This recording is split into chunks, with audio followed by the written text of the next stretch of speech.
राष्ट्रपति द्रौपदी मुर्मू से मुलाकात करेंगे प्रधानमंत्री नरेंद्र मोदी और राष्ट्रपति से मिलकर महामहिम को इसकी पूरी जानकारी देंगे, क्योंकि तीनों सेना की जो अध्यक्ष है वो होती है राष्ट्रपति।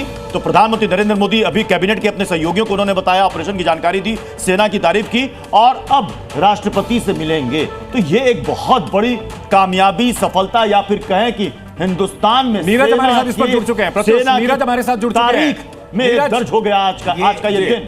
बिल्कुल नीरज, क्या जानकारी है आपके पास इस खबर को लेकर के? राष्ट्रपति से मुलाकात होगी पीएम की। देखिए प्रत्युष, मैं आपको बता दूं कि प्रधानमंत्री नरेंद्र मोदी थोड़ी देर में राष्ट्रपति भवन जाने वाले हैं। वहां राष्ट्रपति से मुलाकात करेंगे और पूरे ऑपरेशन की, पूरे घटनाक्रम की जानकारी देंगे। क्योंकि राष्ट्रपति सरकार की मुखिया होती हैं, सरकार की हेड होती हैं, ऐसे में प्रधानमंत्री नरेंद्र मोदी जाएंगे, राष्ट्रपति से मुलाकात करेंगे और पूरे हालात की, पूरे घटनाक्रम की जानकारी देंगी। जो सीसीएस में हुआ, जो कैबिनेट की बैठक में बातें हुई, जो ऑपरेशन के दौरान इनपुट्स आए, जो सेना अध्यक्ष एनएसए और रक्षा मंत्री के जरिए उनको ब्रीफ किया गया, वो सारी जानकारियां जाकर राष्ट्रपति को सौंपेंगे, उनको बताएंगे कि अभी तक की स्थिति क्या है। क्योंकि हेड ऑफ द गवर्नमेंट होने के नाते राष्ट्रपति को सूचित करना एक प्रोटोकॉल में आता है। जी प्रत्युष। मैं योगेश जी आपके साथ रहूंगा, अनुराग मुस्कान और मेरे साथ अनंत त्यागी रहेंगे।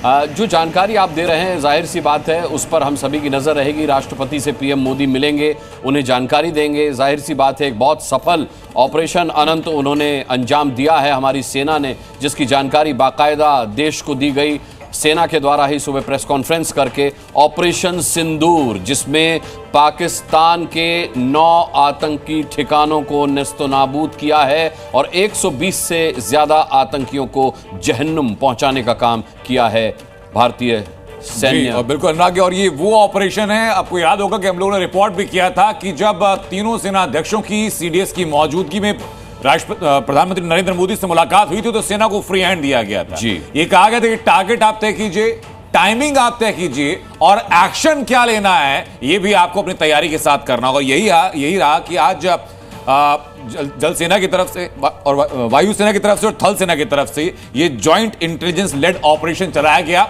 और एक सक्सेसफुल ऑपरेशन रहा, जिसमें कि 120 से ज्यादा आतंकियों की मौत हुई, जैसे कि मेरे सहयोगी अनुराग जानकारी दे रहे थे। और हमारे साथ तमाम खास मेहमान भी लगातार बने हुए हैं। देवनाथ सर, मैं आपके पास में आऊंगा।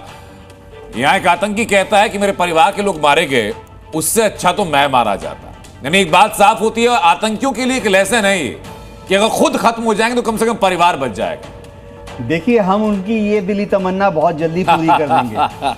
दूसरी बात है, वहाँ कृपया अपने दूसरे दोस्तों को और अपने जो आका हैं आईएसआई में, उनको समझा दें कि बहुत जल्दी सीडी में नंबर 1 2 3 4 5 सबका नंबर लिखा हुआ है। आज भारत की एयरफोर्स में, हमारी आर्मी में वो प्रिसीशन वेपन बन चुका है जिसमें इन सब का नाम लिखा हुआ है।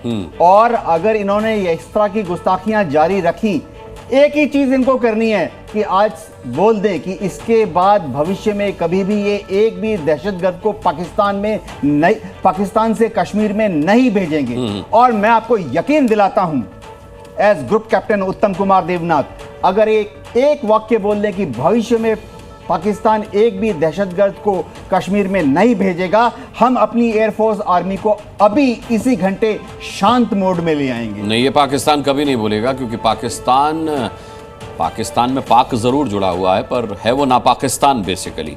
सिंह साहब, सवाल ये है कि कुछ आतंकी मारे गए हैं और बहुत सारे अभी बाकी हैं। इसमें चीन और टर्की की भूमिका पर हम लगातार चर्चा कर रहे हैं। सवाल ये है कि बात हुई थी साथ देने की, अब आतंकी कैंप्स हमने तबाह किए हैं, किस मुंह से चीन पाकिस्तान का साथ देगा खुलकर, किस मुंह से टर्की साथ देगा? इंटरनेशनली उनकी भी इमेज बहुत ज्यादा डिस्ट्रॉय होगी अगर आतंकवाद के मसले पर, स्पेसिफिकली आतंकवाद के मसले पर चीन और टर्की पाकिस्तान के साथ आते हैं। सिंह सर।